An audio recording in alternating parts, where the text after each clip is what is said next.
की। साथियों, मुझे याद है प्रधानमंत्री बनने के बाद पहली बार 2014 में दीपावली के पर्व पर मैं सियाचिन चला गया था जवानों के साथ दिवाली मनाने के लिए। तो बहुत लोगों को थोड़ा आश्चर्य हुआ, त्योहार के दिन ये क्या प्रधानमंत्री कर रहा है। लेकिन अब तो आप भी मेरे भाव जानते हैं। अगर दिवाली के पर्व पर अपनों के बीच ही तो जाऊंगा, अपनों से दूर कहां रहूंगा। और इसलिए आज भी दीपावली के पर्व आप के बीच में आया हूं, अपनों के बीच में आया हूं। आप भले बर्फीली पहाड़ियों पर रहें या फिर रेगिस्तान में, मेरी दिवाली तो आपके बीच आकर ही पूरी होती है।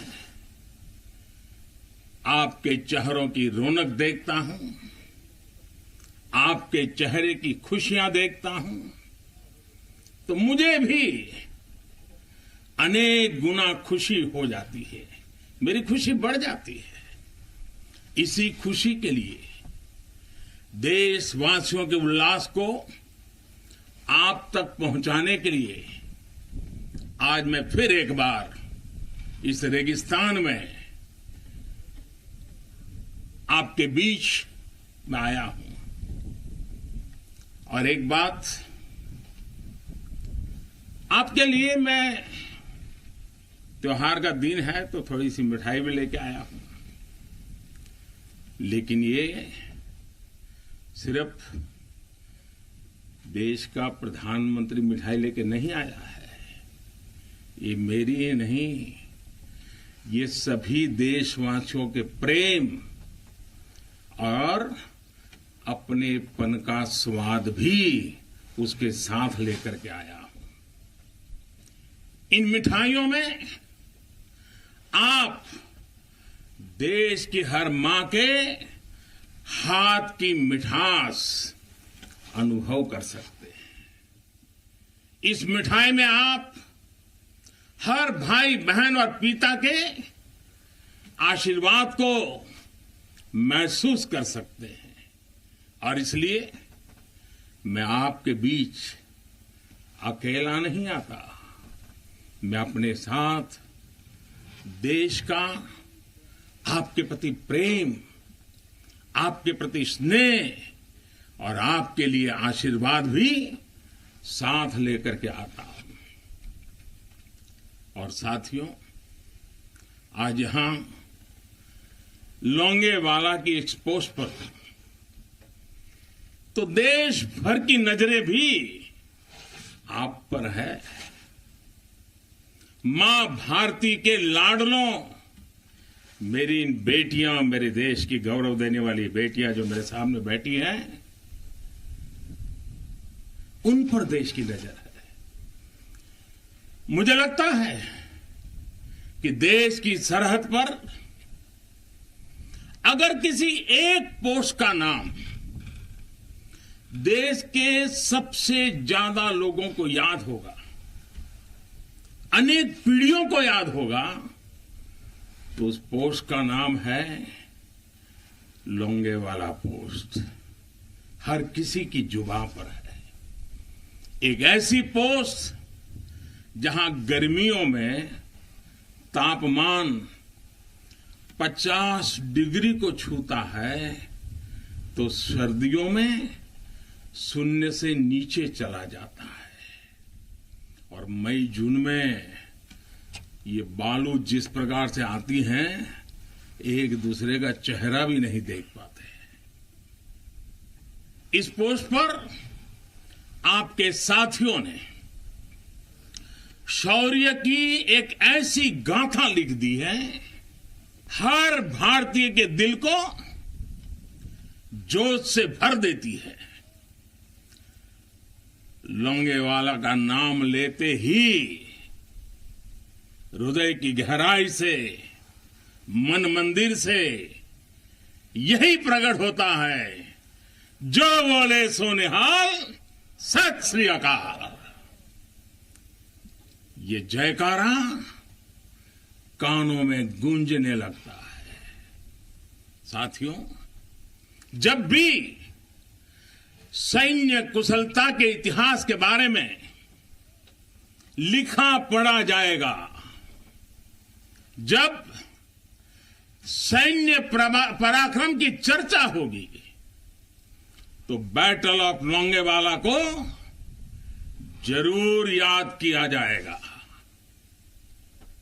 ये वो समय था जब पाकिस्तान की सेना बांग्लादेश के निर्दोष नागरिकों पर अत्याचार कर रही थी, जुल्म कर रही थी, नरसंहार कर रही थी। बहन बेटियों पर अमानवीय जुल्म हो रहे थे और पाकिस्तान की सेना के लोग कर रहे थे। इन हरकतों से पाकिस्तान का घृणित चेहरा उजागर हो रहा था, भयंकर रूप दुनिया के सामने पाकिस्तान का प्रकट हो रहा था। इन सब से दुनिया का ध्यान हटाने के लिए पाकिस्तान ने हमारे देश की पश्चिमी सीमाओं पर मोर्चा खोल दिया। पाकिस्तान को लगता था कि भारत की पश्चिम सीमा पर मोर्चा खोल दूंगा, दुनिया में भारत ने ये कर दिया, भारत ने वो कर दिया करके रोता रहूंगा और बांग्लादेश के सारे पाप उनके छिप जाएंगे। लेकिन हमारे सैनिकों ने जो मुंह तोड़ जवाब दिया, पाकिस्तान को लेने के देने पड़ गए। साथियों, यहां इस पोस्ट पर दिखाए गए पराक्रम की गूंज, इस गूंज ने दुश्मन का हौसला तोड़ दिया था। उसको क्या पता था कि हां, उसका सामना मां भारती के शक्तिशाली बेटे बेटियों से होने वाला है। मेजर कुलदीप सिंह चांदपुरी के नेतृत्व में भारतीय वीरों ने टैंकों से लैस दुश्मन के सैनिकों को धूल चटा दी, उनके मंसूबों को नेस्त नाबूद कर दिया। कभी कभी मुझे लगता है कि कुलदीप जी के माता पिता ने उनका नाम कुलदीप भले रखा था, उनको लगा होगा ये कुल का दीपक है, लेकिन वो कुलदीप जी ने अपने पराक्रम से उस नाम को ऐसे सार्थक कर दिया, ऐसे सार्थक कर दिया कि वे सिर्फ कुलदीप नहीं, वे राष्ट्रदीप बन गए, राष्ट्रदीप बन गए।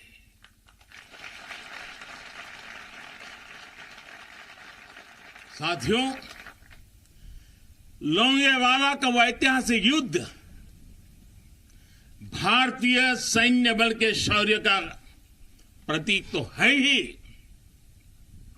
थल सेना, बीएसएफ और वायु सेना के अद्भुत कोऑर्डिनेशन का भी प्रतीक है। इस लड़ाई ने दिखाया है कि भारत की संगठित सैन्य शक्ति के सामने चाहे कोई भी आ जाए, वो किसी भी सूरत में टिक नहीं पाएगा। अब जब सन 71 में हुए युद्ध के, लोंगेवाला में हुई लड़ाई के 50 वर्ष होने जा रहे हैं। कुछ ही सप्ताह में हम इसके 50 वर्ष इस गौरवपूर्ण स्वर्णिम पृष्ठ को हम मनाने वाले हैं और इसलिए आज मेरा मन यहां आने को कर गया है। तो पूरा देश अपने उन वीरों की विजय गाथाएं सुनकर वो गौरवान्वित होगा, उसका हौसला बुलंद होगा। नई पीढ़ियां और आने वाली पीढ़ियां इस पराक्रम के साथ प्रेरणा भी लेने के लिए ये अवसर उनके जीवन का एक बहुत बड़ा महत्वपूर्ण बनने वाला है। ऐसे ही वीर सपूतों के लिए, राजस्थान की भूमि के ही एक कवि नारायण सिंह भाटी ने लिखा है और यहीं की बोलचाल की भाषा में लिखा है।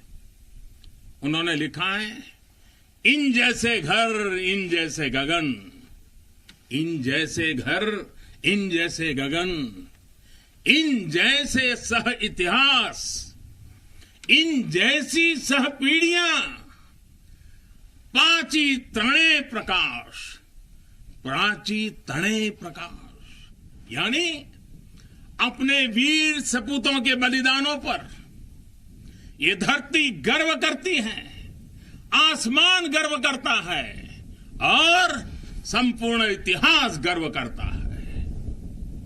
जब जब सूर्य का प्रकाश इस धरती पर अंधकार को भगाने के लिए अवतरित होगा, आने वाली पीढ़ियां इस बलिदान पर गर्व करती रहेगी। साथियों, हिमालय की बुलंदियां हो, रेगिस्तान में बालू के ढेर हो, घने जंगल हो या फिर समंदर की गहराई हो, हर चुनौती पर हमेशा आपकी वीरता हर चुनौती पर भारी पड़ी है। आप में से अनेक साथी अगर आज यहां रेगिस्तान में डटे हैं तो आपको हिमालय की ऊंचाइयों का भी अनुभव है। स्थिति परिस्थिति कोई भी हो, आपका पराक्रम, आपका शौर्य अतुलनीय है। इसी का असर है कि आज दुश्मन भी ये एहसास है कि भारत के जांबाजों की कोई बराबरी नहीं है। आपके इसी शौर्य को नमन करते हुए आज भारत के 130 करोड़ देशवासी आपके साथ मजबूती से खड़े हैं। आज हर भारतवासी को अपने सैनिकों की ताकत और शौर्य पर गर्व है। उन्हें आपकी अजेयता पर, आपके अपराजेयता पर गर्व है। दुनिया की कोई भी ताकत हमारे वीर जवानों को देश की सीमा की सुरक्षा करने से न रोक सकता है, न टोक भी सकता है। साथियों, दुनिया का इतिहास हमें ये बताता है कि केवल वही राष्ट्र सुरक्षित रहे हैं, वही राष्ट्र आगे बढ़े हैं जिनके भीतर आक्रांताओं का मुकाबला करने की क्षमता थी। अगर आज का दृश्य देखें, भले ही इंटरनेशनल कोऑपरेशन कितना ही आगे क्यों न आ गया हो, समीकरण कितने ही बदल क्यों न गए हो, लेकिन हम कभी नहीं भूल सकते कि सतर्कता ही सुरक्षा की राह है। सजगता ही सुख चैन का संबल है। सामर्थ्य ही विजय का विश्वास है। सक्षमता से ही शांति का पुरस्कार है। भारत आज सुरक्षित है क्योंकि भारत के पास अपनी सुरक्षा करने की शक्ति है। भारत के पास आप जैसे वीर बेटे बेटियां हैं। साथियों, जब भी जरूरत पड़ी है, भारत ने दुनिया को दिखाया है कि उसके पास ताकत भी है और सही जवाब देने की राजनीतिक इच्छा शक्ति भी है। हमारी सैन्य ताकत, उसने आज हमारे नेगोशिएटिंग पावर को भी अनेक गुना बढ़ा दिया है। उनके पराक्रम से बढ़ा है, उनकी संकल्प शक्ति से बढ़ा है। आज भारत आतंकियों को, आतंक के आकाओं को घर में घुस करके मारता है। आज दुनिया ये जान रही है, समझ रही है कि ये देश अपने हितों से किसी भी कीमत पर रत्ती भर भी समझौता करने वाला नहीं है। भारत का ये रुतबा, ये कद आपकी शक्ति और आपके पराक्रम के कारण ही है।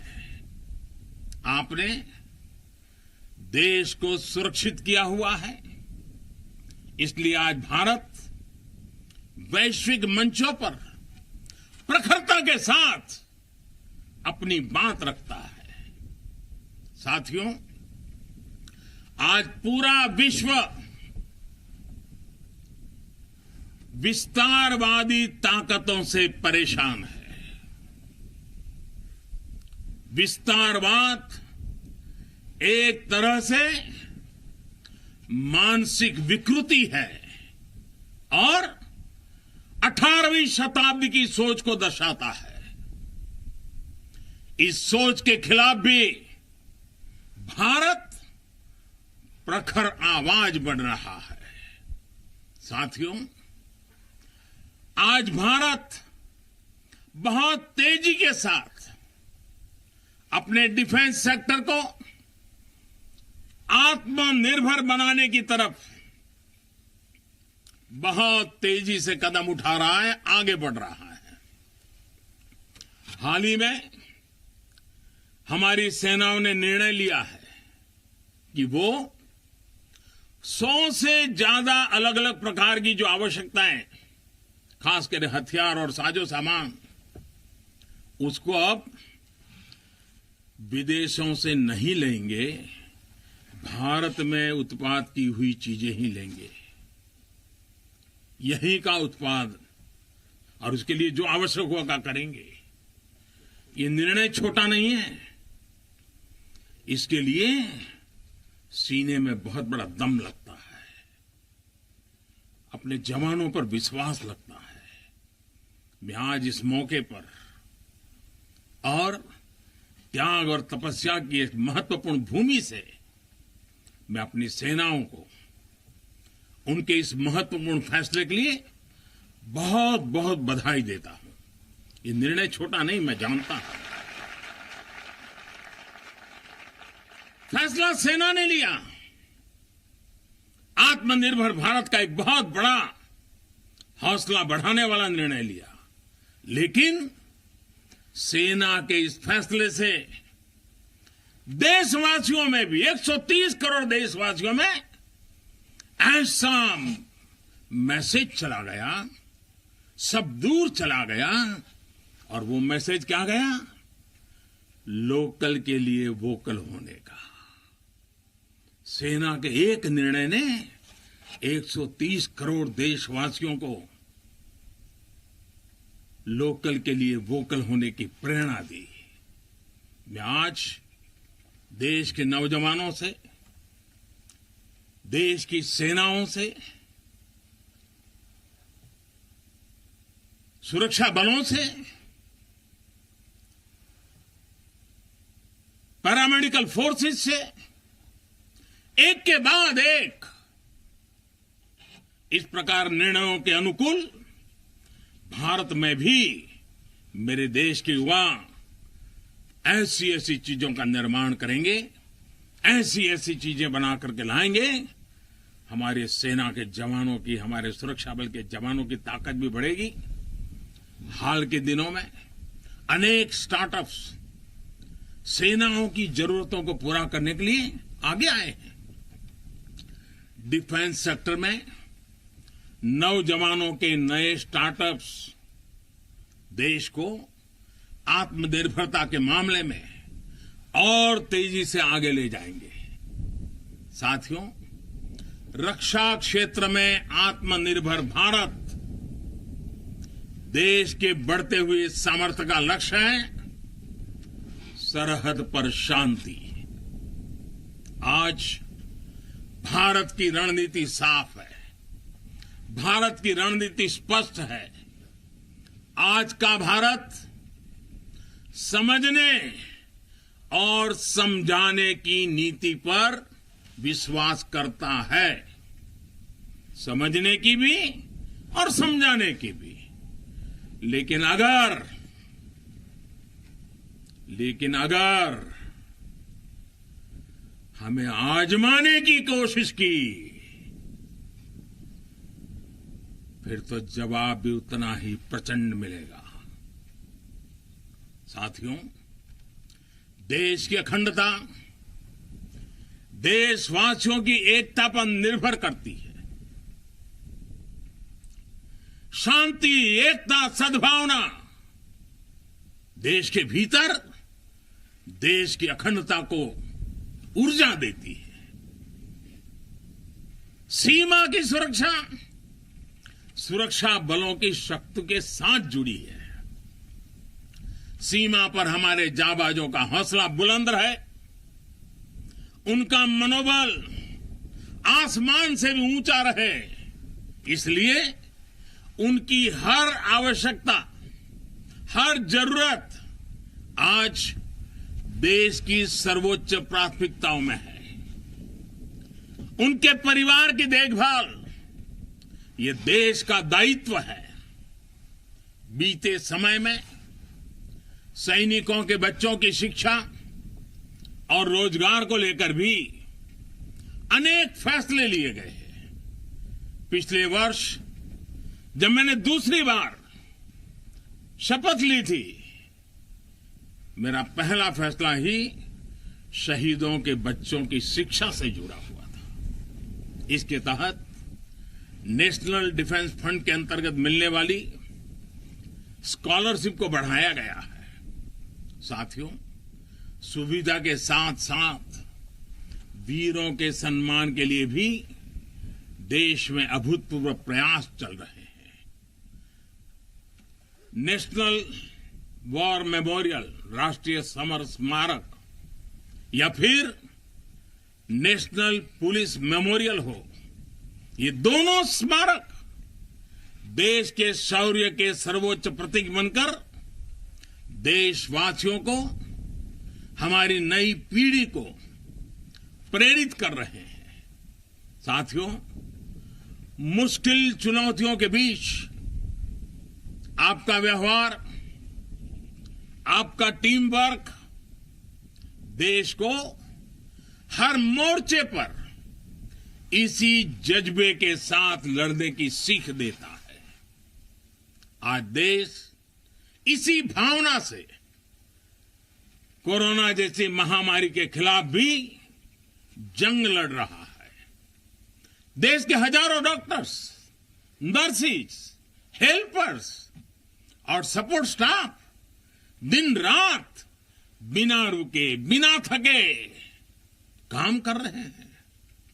देशवासी भी इस जंग को फ्रंट लाइन वॉरियर्स की तरह लड़ रहे हैं।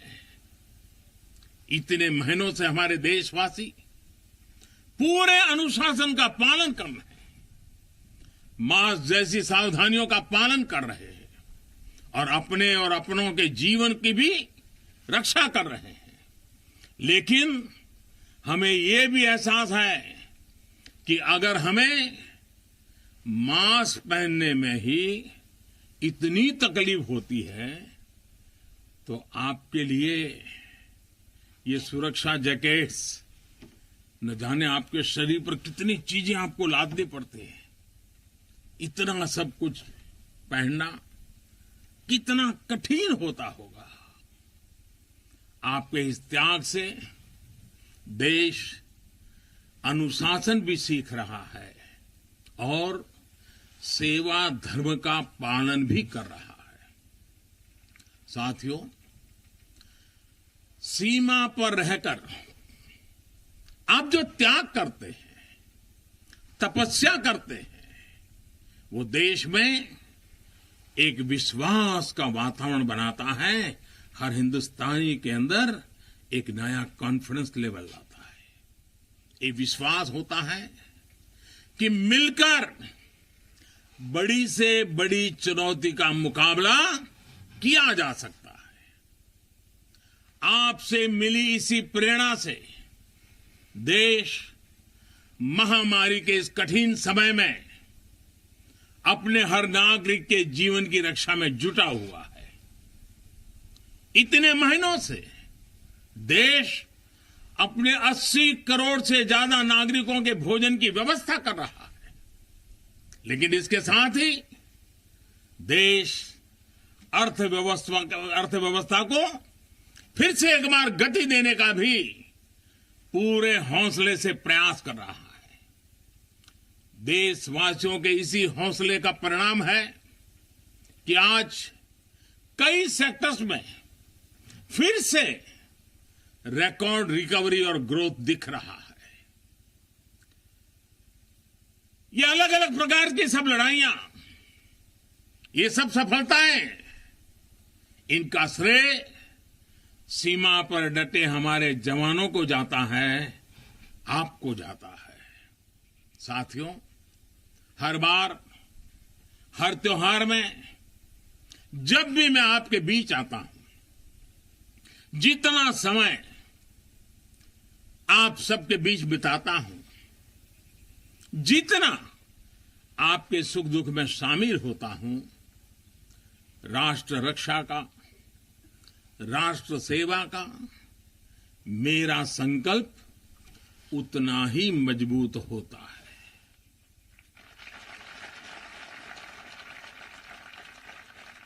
मैं आपको फिर आश्वस्त करता हूं कि आप निश्चिंत होकर अपने कर्तव्य पथ पर डटे रहें। प्रत्येक देशवासी आपके साथ है।